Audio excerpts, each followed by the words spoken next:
Hey folks, AJ here. We're back at my famous workbench. Today we're highlighting an aquatic jet. It's the Cyclone Micro Jet that Aquatic used in, boy, so many of their tubs. They used a whole bunch of these jets just like this over the years, and they're really hard to determine which one you need.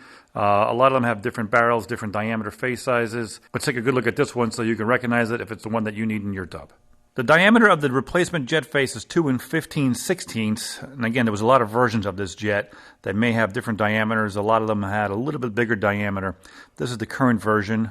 Again, 2 15/16. One of the biggest determining factors of knowing this is the jet for your tub is the overall length of the jet.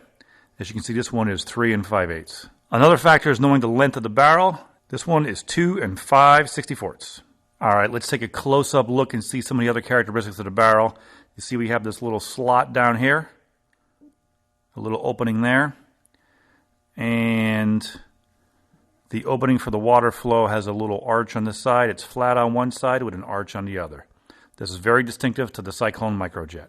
Okay, this Cyclone Micro Jet fits in a wall flange that looks like this. People are always asking, how do I get my jet in and out? Well, let me show you.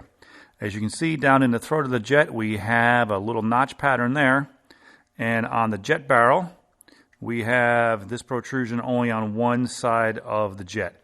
So that's got to fit in that notch. Give it a good push and you're in. Okay? Now quarter turn, left or right, is going to be open or close the water coming out of the jet. As you can see here, it's totally closed. If I turn it to the right, I open it up and I increase the water flow coming out of the jet. Now to take the jet out, you're going to turn it all the way to the left and then continue to turn to the left and it'll pop right out. Give it a push, pull, and turn and it'll come right out. Okay, the jet body for this looks just like this. Okay, you use 1-inch water and 1/2-inch air. We have very limited supply of these in stock right now. Hopefully you don't need to change it. And that's everything you need to know about the Cyclone Micro Jet used by Aquatic bathtubs. We are your Whirlpool Tub Parts Authority.